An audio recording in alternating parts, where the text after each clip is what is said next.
Feels like a sunrise warming us up. Been spending all your time lifting me up. Sunshine betting on a good time. I've been chasing butterflies all afternoon. Night drives cruising on the high life, spending all of my time kicking with you, honey, with you.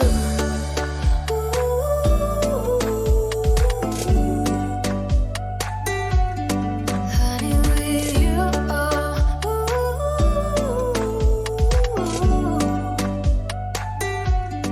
Honey, with you. So we knew each other through church. We knew who the other person was. And I would see him every Wednesday when I would drop my daughter off at Bridge, which is the Wednesday night kids group. And he would be working, but he never spoke. So we actually ended up meeting on a dating site. Yeah, we met each other on a dating site. Supposedly, she said that she tried to Facebook friend me, but I did not. I don't look at Facebook very often, so I never checked it. And then a few weeks later, I saw her on a dating app, and I swiped right to see if she'd match, and like 20 minutes later, I got a match. So that's how we met, and then we hung out for the first time, I think, the day after that, or maybe 2 days after that. And yeah, it's been good. The first time I saw her on the, like when she was bringing her daughter Callie to Bridge, I asked my mom, I said, isn't that Tori's sister? Who's her sister? And so it's kind of funny. And then I saw her on the dating app, and I was like, well, let's just see. Maybe she has some interest. So I swiped, and she swiped, and I think the first date we went on was to Osaka and Texarkana. I told her that I really love sushi, and if she didn't like sushi, I don't think it could work out. Deal breaker. She tried sushi I don't for the like first sushi. time. She doesn't like it. So, but we stayed together. I was not a man of my word at that point. I would go to school every morning, and I'd pass him going to town. First of all, I liked his truck, but he waved every morning. He didn't know who I was, but he'd wave. And I did ask his cousin. I didn't know that they were cousins. She was just a friend of mine. And I did ask her, who drives that truck? And she said, oh, that's my cousin, Jody. And anyway, I did go over to her house messing around one afternoon, and he came over there to do something with his uncle. And he was nice, really nice. I liked him. I'd seen her a few times out west in Sizzling. Me and my mother used to go out there and eat, and she was working there at the time. I actually knew her mother before I knew her. Really? Yeah, 'cause we did work together. She worked in the office while I worked in the plant. How did you meet? At college at the Bible chair. We've been in a youth group or a church there, and we knew each other. She was nice, easy to get along with and all. So I asked her out, and it went from there. Well, we've been seeing each other off and on at the youth group there, and I don't know that I'd been officially introduced because he was always hanging around with his guy pals, and so I knew who he was, but I hadn't paid too much attention. I was busy there, and my parents were paying for me to study, not to find a boyfriend. So I hadn't had any boyfriends since I'd been there, and so he was probably about my first.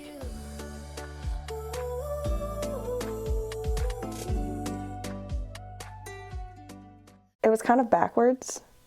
So yeah, it was kind of funny. So We knew we wanted to get married. we knew we wanted to get married. We had talked about it and stuff. I just hadn't been able to get a ring yet. So we'd actually started planning a wedding and stuff before I'd actually ever even proposed. And so when she was, I can't remember what day it was.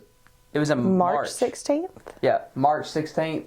She was supposed to go find her dress for our wedding. And she didn't know I was going to do this. They were leaving at like 8 o'clock in the morning. I showed up to the house at like 7:30, and I proposed before she went to go get her dress. Red Lobster and Shreveport, Bossier City. Yeah, it wasn't anything big. You know, they didn't make a real big deal out of it 30 years ago. It was just like, hey, you want to get married? Let's get a ring. Like you knew early on that she would be the one you were asked to marry? Yes. I mean, that was, you're not really looking, but, you know, after a few dates, and yeah. You know when you know. You know when you know. Well, I was in Arizona teaching, and she was still at school. And while I was in Arizona teaching, I did buy the ring and stuff in Arizona. And then whenever we came back, and I'm not sure whether it was Christmas or at the end of the semester or something, must have been about Christmas, I came back from Arizona, and I think it's when I proposed. Honey, with you. Well, we had went ahead and booked the venue for November 2nd of 24. And in July, we decided to go ahead and list his house for sale because we didn't know if it would take a year. We knew we didn't want to live together and not be married. It took 4 days. Yeah, my house my house was listed and sold in a total of 4 days. So we went ahead and got married in July. We had in July we had a just like close friends and family wedding just at our church in Prescott, and then we still went through with the November 2nd where we had the venue booked because we'd already paid for it. So we wanted to have the small official wedding, and then we'd have the big other wedding, which is kind of just like a big party at that point because since we were already married. But we did it at a venue for you in Prescott. The wedding, April 30th, 1994. We got married at Providence Baptist Church out on 29. The wedding was anything I would have ever wanted. My aunt has a floor shop in Stuttgart, so I just kind of let her run with it. I picked my colors, I picked my bridesmaids, he picked his groomsmen, and it was a good day. She did a great job. Her and my mom just put it all together, and I didn't know what it was going to look like till I walked in the door at the church. We went together for, I think, 2 years, and then he went off to teach school. He graduated and left me there 1 more year to finish up my degree. So we were separated for a year. And then we got married when I graduated after summer school in August. We had the wedding in the Methodist Church in Huckett, that was where I was from. He was from Hooker, Oklahoma, and it was 30 miles apart. There's a state line, and that makes all the difference in the world. For a Kansan to marry an Oklahoman. And Yeah, their customs are not the same. Kind of like Arkansas and Texas. Yeah, Maybe like that. that's probably worse than that even. but anyway, we did it there, and that's where my family had gone to church, and where I had gone to church. And Her uncle, he had married Bonnie's folks, and he was still a pastor at the time. We had him to do the ceremony. And then we had a bunch of the college students sing at the church, and then do some of the grooms and stuff was kids that I had gone to school with in high school and college. And then she had her bridesmaids. Most of them came from college. roommates, yes. So it was nice wedding, I thought. Honey, with you. We got married on July 23rd, and I think 5 weeks after that is when you sent me a positive pregnancy yes. test. And April 23rd is the due date. Yes. So do the math. 9 months to the day. 9 months. With my age, we knew that we didn't want to wait, but I don't think either of us expected it to happen immediately. No. Didn't expect it to happen immediately. That part was a surprise. I was actually in Hazen, Arkansas, playing in a golf tournament with one of my buddies, and we were on the second hole of the day, and she texted me a picture of the positive pregnancy. Says, I didn't hit another good shot the rest of the day. I was completely zoned out. I was like, oh my gosh. It was crazy. But no, we didn't expect it at all. We had talked about it, but we didn't think it would happen that fast. So for the first month of what we thought we knew the gender was, we thought it was a boy. So we had a really nice family name picked out. And then to our surprise, it's not a boy, it's a girl. Mm-hmm. So we have settled on Cora Fanay. Fanay is my granny, and Cora is a family name from his side.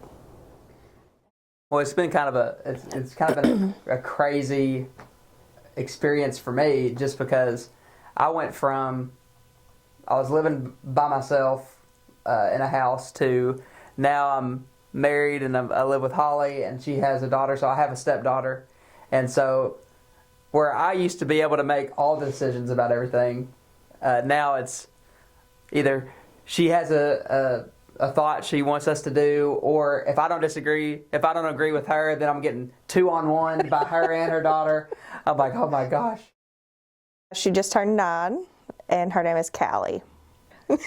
Let's just say that sometimes the emotions that these women that her and her daughter can come up with, I'm laid back for the most part. So when people start getting too stressed out about things or start getting sad about things, it's hard for me to like relate to it. And sometimes I can be a little like, okay, let's all calm down. Let's just all calm down. And that can get me in trouble sometimes. We thrive on stress. Well, I think her and her daughter are both very big fans of Harry Potter. So last year we went to Dallas, and it was cold. Like cold. Like it was 20 degrees outside. And they had this thing called the Forbidden Forest Harry Potter experience or something like that. And you walk through this park, and they have it all decorated with Harry Potter. And I am not a huge... I mean, I like Harry Potter, but I'm not as big a fan as they are. But we had a great time. It was just so cold. I think that's what made it so memorable, is how cold it was. And we're all bundled up and in warm clothes, and didn't help at all. But it was a lot of fun, I thought, anyway. But the biggest thing for me was, prior to our first date at Osaka's, being a single mom, my schedule is very hectic. And so I texted him one night and I said, if you want to hang out, you're going to have to meet me at church. Like that's the only opening I have. And he showed up with no questions asked. And that was probably one of my most memorable memories. When I have all the kids at home and we're all together and we're eating or playing games or doing whatever, that's what makes me happy, is when everybody's over there. And now we have the grandkids running around, and that's special to me. Sunday dinners. Having everybody together up does mean a lot. But I enjoyed going back to Arizona to the Navajo Indian Reservation. We taught there then 15 years after we went back. And I enjoyed those years. It's a different culture, a different lifestyle, but we got to do going out in the mountains and doing ice fishing and enjoying the other teachers around about us. And when it was on the reservation, all the teachers lived in a compound situation, which almost all the teachers lived within probably a city block of one another. So we was all real good friends with everybody. And I enjoyed the kids I had there. I enjoyed the teaching there, and both our daughters was born while I was there, and those was good times. After we got back to Kansas, we took some nice trips to, well, we went to Cozumel, and I enjoyed the trip to Cozumel, and we've been to Niagara Falls. I enjoyed traveling, and I think she enjoys traveling to a certain extent, and I enjoy going and seeing different things and different people and different cultures. We did a lot of things. We did scuba diving. We did a week in Australia. We did a week in Bali. And I enjoyed those times. I enjoyed being together with family and seeing different cultures and different lifestyles. And to me, those things stand out a whole lot more than a lot of other things do in life, because family's only around for a short time. You figure your kids, when they reach 18, most usually they're gone. They come back from time to time, but still, you've got to go places to see them or something else. And we've always tried to take and have vacations together or something else. You know, on our first anniversary, we flew to Florida on some kind of a trip where they were trying to sell land in Florida. And that's the first time I'd had pink champagne, and it tasted so terrible. I never had another drop of that stuff. It was terrible. But the reason I remember that anniversary is about every other anniversary being in August. We were on somebody's roof re-roofing in August to get it done before, you know, because it probably 6-7 years before we got to do anything special. But being in August, I usually taught summer school, and so I got out in July, and we had August to do something, and then we were back in school the 1st of September. So we did lots of things, but I remember at least those very early ones while we were still both able. We were up on the roof on his folks' house or my folks' house or, you know, some friend's house, and then he helped his brother build a house, and he had to put the roof on.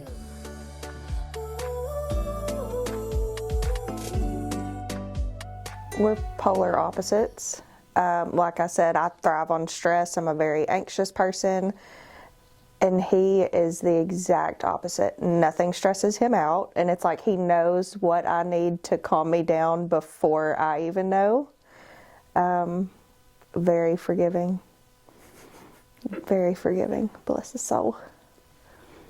I think for me, it's one of the things I had looked for in a woman before I met Holly was how she is with her family, her close family. And I could tell from the moment I met Holly that first she loves her daughter more than anything. How she lives right beside her grandma, and she'll do anything for her grandma. And when she met my family, they loved her and she loved them. And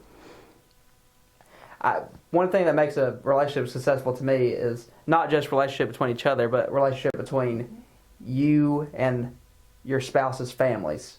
Because you don't want there to be a headache because, you know, the mother-in-law doesn't like your wife or vice versa. So the way that she loves people is what I'd have to say. Sweet. I do things for him, and he'll do anything I ask him to. I mean, he will. And that's one of the things I love the most about him. It's all about compromise.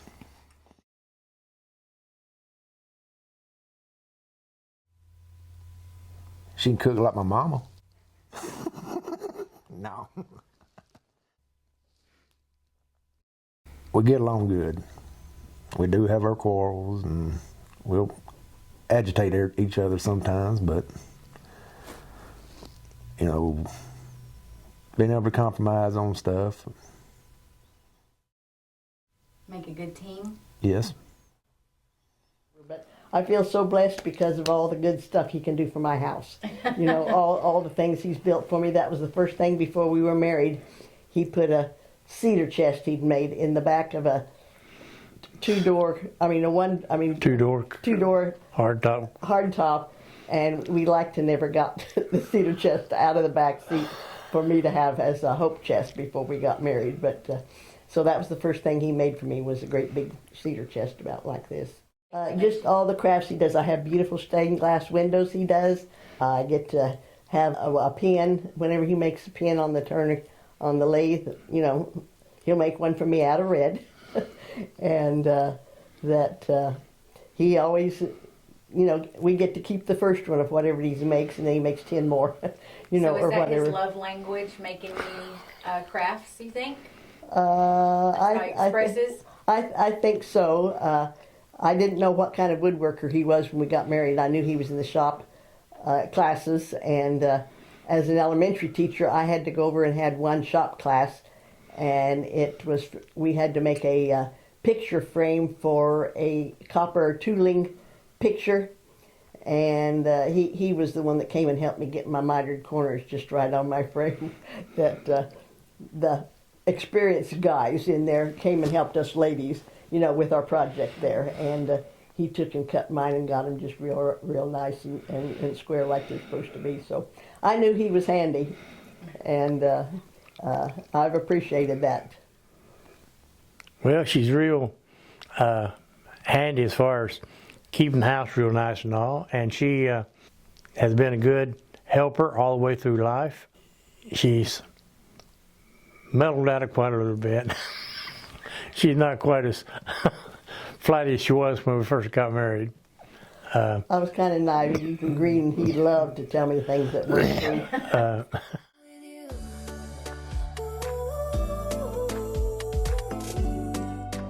I think one of the main things is you have to be able to trust each other. We have to learn how to communicate, which sometimes like still could be a struggle for us even. But I think trust in one another, and always let the other one know what you're thinking. Like there's no reason to hold on to things and make them guess, because that's when the problems can arise. One person thinks one thing, the other person thinks something different, and then you're disagreeing. You got to be able to verbalize what you mean, not just think about it in your head. And for me, it's not being afraid to apologize, because I'm quick to snap sometimes, especially with the hormones. But I try to come back and apologize if I feel like I've done something wrong. And I know it's so like cliche to say don't go to bed angry, but that's a big one. Yeah. The stress is more when you first get married and you start to have a family, put your family together. And this kind of comes from having a late in life kid too, that whenever you're trying to support the kids and everything, and you've already kind of been through that, you kind of learn that it's not that big of a deal. With the third kid, you know, born, 14 years. 14 years later than the rest of your kids. And, you know, the stress level's not there as far as that part anymore. Looking back, things when we were married and younger are not that big of a deal. You think they are, but they're not that big of a deal. You can get through anything. You just have to support each other. Have God first in your relationship, and then your husband, and then you and your family, and the rest of it will fall into place. You just have to take care of each other. Somebody has to have patience, and somebody likes to make decisions, but share in some of those. It's also a give and take situation. No one is completely right all the time. So you've got to take and have a give and take. And I'll be honest, she's been real good. She doesn't take and kick me out of the house when I make a mess. If I take and decide to do some woodworking in the house and get sawdust all over things and all, she may complain a little bit, but she doesn't kick me all the way out. You've got to take and have a give and take situation. Nobody's going to be right 100% of the time. And I think that's the biggest thing that happens to most couples today, is one decides that they are right and the other is wrong, and therefore they can't take and come up with a solution. You've got to work through your problems, because we all have problems. And it's kind of strange that the person you're living with now is not the person you married. But, you know, you both change. And whether you would still be attracted to each other, you know, with that time, but that love and infatuation, I heard the other day on somebody said on a radio station, you know, you could not live 50 years with that kind of infatuation. It's just too hard on the body, you know, and you can't get anything done. You're in la la land all the time, you know. And so you have to grow and you change and you expect to change. But just because a little problem comes up, you can't throw up your hands and whatever. You either discuss it or kind of wait, and pretty soon that there's sometimes that the problems work themselves out when you don't get real excited and worry and stress about them, that something else comes. And that I think there's just not an awful lot of big problems that you can handle, and it's the little things. That it's not this one person anymore, but it's two people, and you've got to get along and do things together and support one another. Because you've got to take and be a unit, and you've got to take and be compatible with one another. And it can't be just all one-sided. So you have to get out of your childish habits of thinking about me, and thinking more about us. Yes. And that's probably the biggest thing, is that you have to give up a lot of sacrifices, but you create more better stuff for in the end.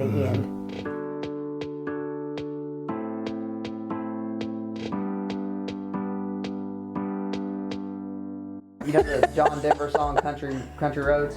So I wrote Country Roads, and then she typed back Take Me Home. Yeah. And then I quit with the lyrics there, and I said, okay, when? After she said Take Me Home. The day I got the title to a ski boat I had back when we first got married, she come home and said she was pregnant, so I had to get on the phone and sell it right quick. There was us and my brother and his wife and all, and his child, and we went down the Colorado River, and it was pretty nice. Kids all enjoyed it, and I enjoyed it. I stayed with his dad on land in case somebody had to call 911. But yeah, I would have done anything to see her at the beginning, because I knew she was gonna be the one for me. Pretty quickly. People used to drive by my house and say, "What do you got your girls on top of the roofing for?" And I said, "Well, they're just as good as roofers as boys are." And I said, "They're part of the family. They got to do what we got to do." I told my mom I was going to marry him before we had our first date. I told her that I had a date and it's who I was going to marry. And she said, okay. Just now. I did. It's like a sunrise warming us up. Been spending